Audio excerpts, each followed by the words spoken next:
So now I want to talk about why do we throw fireballs defensively? Well, a couple of things that I've listed, and it's pretty much the same as yesterday's lesson, but different application. So it opens up your dash jump game. So it opens up your offensive approach. It opens up your walk up button. It builds you meter, it builds you chip damage. Again, your opponent has to think about it in their game plan. You're forcing them to play your game. You're forcing them to, let's say a character has better neutral than you do, right? Let's say the character beats you in neutral. However, if you have a solid fireball game, you could contest that neutral. You're now contesting the neutral. So instead of him just getting all of his hits and dominating the pace of the match, you are somewhat fighting back with fireballs because he has to think about it. I think the only other character that doesn't really ever have to worry about fireballs is Birdie. Birdie's probably one of the only characters that doesn't have to think about a fireball game in the neutral. He's just really, really, really strong. So this is excluding Birdie and maybe a couple of other characters, but I will show you the characters that you can throw fireballs against defensively, offensively, and the ones that you can't. So again, when you are throwing fireballs defensively, like I mentioned in part one, I have to throw fireballs defensively against Cammy, because if I don't throw fireballs defensively against Cammy, then she wins the ground game and she's going to beat me. But if I throw fireballs defensively against Cammy, she's forced to now play my game to a certain degree. She's now forced to think about the fireball game that I'm clashing with. And like I mentioned in the previous video, you want your opponent to have layers of thought of how do I break down my opponent. You don't want it to just be a very small number of thoughts like, oh, this is what he's doing, I'm going to break it down. You want your opponent to have as many thoughts about what you're doing to crack you. And number 5, you understand your opponent's patience level immediately. Just like throwing fireballs offensively, throwing fireballs defensively, if not better way to understand your opponent's patience level very quickly. So let's break it down. It opens up your dash jump game, right? If you're throwing fireballs defensively, if you're throwing up fireballs like this, bam, bam, in this range, especially against Karen, right? You're playing a defensive game. She wants to get in on you. You're displaying defensive habits right now. You're not really throwing fireballs like this. You're not throwing fireballs like this. You're kind of playing a more passive way.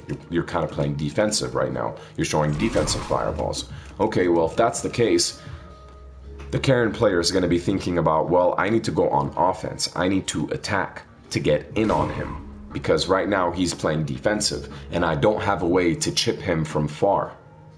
Unless it's shoulder, but shoulder is risky because you could neutral jump. You could neutral jump the shoulder and punish him.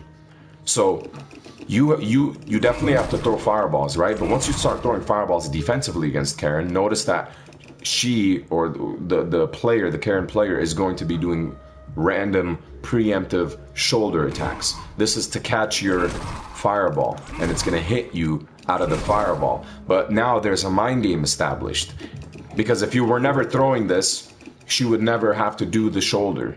But because you're throwing these defensive fireballs, the Karen player is going to want to start doing shoulder or jump to get in, to hit you for throwing the fireball. So again, if you're throwing the defensive fireball, the shoulder move is more likely that is going to come out, so you can now bait it with neutral jump and to punish. It's a good way to bait your opponents by throwing defensive fireballs. Okay, so it opens up your dash jump game. Sorry, I got a little off track, but it opens up your dash jump game because notice that for the opponent to get in on you, or for the opponent to hit you, for the opponent to do chip damage on you, they have to take a risk. They have to walk forward. They have to do an offensive approach. Now, when they make the decision to be in an offensive mindset, and this is all very quick, by the way, this is all very, very quickly going on inside the game. But once they make that offensive, bam, I'm going to approach, you could technically just dash up throw, you know, because the millisecond that they think about, I'm going to advance, I have to walk and block, I have to deal with his fireball game. You already dashed, throw. So defensive fireballs are also a very good way to set up your offense, a very good way for your defensive fireballs to set up a dash attack, because your opponent is not going to be switching from offensive mindset to defensive mindset very quickly. Because think about it. He's in an offensive mindset, or he's just playing the game, and then you start displaying defensive habits. You start displaying a defensive approach to what's going on in the game. So your opponent is going to be thinking, well, I have to be offensive because he's being defensive. Especially because I don't have a way to chip damage him, but he has a way to chip damage me. So I must get in, and by the time he's already thought that, and by the first step that he takes, you've already dashed thrown. So you gotta make these downloads, these very quick decisions, these commitment decisions to see if it works in your favor. And if it does, that tells you that you're onto something. On top of the dash game, again, once your opponent gets in that offensive mindset, you're forcing them to be in an immediate defensive mindset by jumping in, an immediate defensive mindset by dashing. Your defensive play is to set up your offensive approach. Your defensive play is to set up your offensive approach. You don't want to just mindlessly go in on offense. You're playing defense to get your offense started, to create your offense. But again, you don't have to take the risk of dashing up, grabbing. You don't have to take the risk of jump fierce or jump anything, or pretty much any offensive approach. Because if you do have the life lead and you are playing defensive and you see that your opponent is struggling with that, you could continue to play this defensive style and stick to buttons and then a few fireballs. Bada bing. He's going to get very frustrated very quickly. I'm just saying, in some sort of tense situation, those random dashes, those random jumps after playing defensive work very well, because your opponent is just not expecting it, and your opponent's brain has to be very, very, very ready for your offensive approach after you've just displayed a few defensive tactics. So as mentioned, yes, it builds you the chip damage that you need. So the chip damage is what makes them want to attack you. The chip damage is the visual cue that they're losing life. You're not even hitting them. They're losing life. So that puts them in the mindset of, I have to be offensive. I have to be bam. I have to advance now. I have to take the risk. That's why Guile is so strong. Think about it. Because he immediately gets the life lead. He immediately puts you in the chip damage. He immediately forces you to be offensive because you have no choice. If you play Guile's game, you're going to lose. So you have to find some way to take risks.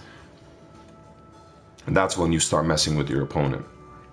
It builds you the meter. Block or hit, or just on whiff, it builds you the meter. That's why you want to throw fireballs defensively. Opponent has to think about it in their game plan.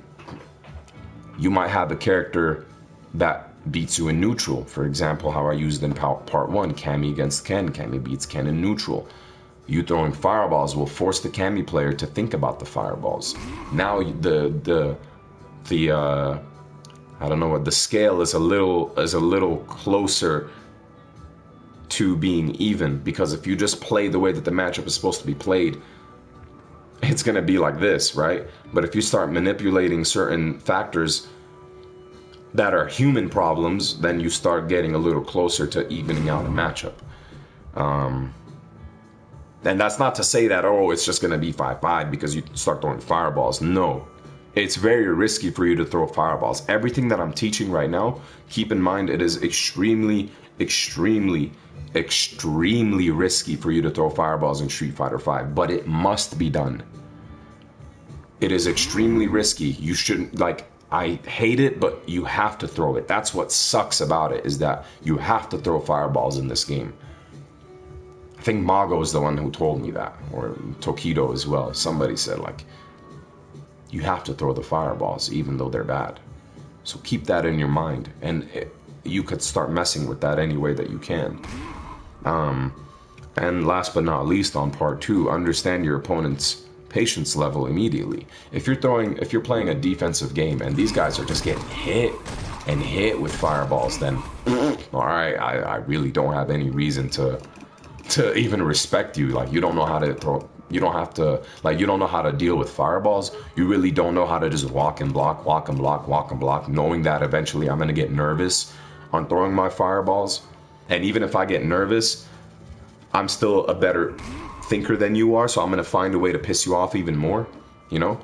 If you see that your opponent is just cracking or wanting to jump very soon after blocking or getting hit by a couple of fireballs, that should make you immediately more confident about playing this guy, because, all right, he's just not confident. A good example is that I was playing against the Laura player at Evo, and the first round I was throwing fireballs because that's just the way that I play against Laura. And this guy was just jumping every time. And this is my set way to play against that character. I have a set way to throw comfortable fireballs. But even those like conditioning fireballs that I was throwing, he was just jumping them. So I was like, okay, you know what? This guy's just playing like a nut. There's no reason for me to take this risk. Even though I know I could use it to my favor, it's a 2 out of 3, it's Evo. I know that I can out-neutral him. The reason why I know that I could out-neutral him is because he was just jumping a lot and playing very antsy. If you're playing very antsy, that tells me that you don't like being zoned out. If you don't like being zoned out, that means you're going to try to take more risks to get in on me, even though I'm not even doing anything. And if you're doing that, that tells me that I can out-neutral you because you're just antsy and you're taking risks. And I can just play defensive without even throwing fireballs and just wait for you to mess up.